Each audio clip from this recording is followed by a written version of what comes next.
Christ. So இன்னைக்கோட வசனம் என்னென்னா Proverbs 16:2. All the ways of a man appear in his own eyes, but the Lord weighs the spirits. So இந்த verse வந்து நம்மளுக்கு வந்து என்ன சொல்கிறாருன்னா வந்து நம்மளோட லைஃப்பில் வந்து நம்ம பண்ணுற ஒவ்வொரு காரியமே வந்து நம்மளுக்கு வந்து கரெக்டுன்னு தான் வந்து தோணும். ஆனால் காடுக்கு தான் வந்து தெரியும் நம்ம பண்ணுற விஷயம் வந்து கரெக்டாக தப்பான்ட்டு. ஸோ அதனால் நம்ம வந்து எதை பண்ணுறதா இருந்தாலுமே வந்து காட்கிட்ட வந்து கேட்டு பண்ணோன்னா அட்லாஸ்ட் வந்து அதில் வந்து அவங்களுக்கு வந்து சக்ஸஸ் தான் வந்து கிடைக்கும். ஸோ ஃபார் எக்ஸாம்பிள் பார்த்திங்கன்னா வந்து மொபைலில் வந்து அடிக்ட் ஆகிறது, யார் வந்து என்ன சொன்னாலுமே வந்து அதை வந்து நம்ம வந்து கொஞ்சம் கூட வந்து விட மாட்டோம். நம்ம பண்ணுறதை வந்து அப்படியே வந்து பண்ணிகிட்டே தான் இருப்போம். ஸோ அதனால் இனிமேல் வந்து அப்படி வந்து இருக்கக்கூடாது. நம்ம காட் வந்து சொல்கிறத வந்து கேட்டு அண்ட் தென் வந்து எல்டர் பீப்புள் சொல்கிறதே வந்து கேட்டு வந்து இருக்கணும். சரி, நம்ம ப்ரேயர் பண்ணலாமா?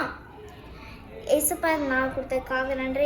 ஏசப்பா இந்த வருஷம் நீங்கள் எங்களுக்கு வந்து சொன்ன மாதிரி ஏசப்பா எங்களோட லைஃப்பில் ஏசப்பா நாங்கள் எந்த ஒரு விஷயம் பண்ணாலும் உங்களை கேட்டு பண்ணுறதுக்கு ஆசிர்வதிங்க ஏசப்பா எந்த ஒரு விஷயமே நாங்கள் வந்து கரெக்டாக வந்து பண்ணுறதுக்கு வந்து ஆசிர்வதிங்க ஏசப்பா. Ask everything my Father Jesus Christ, please name. Amen. God bless you. Have a great day. Bye.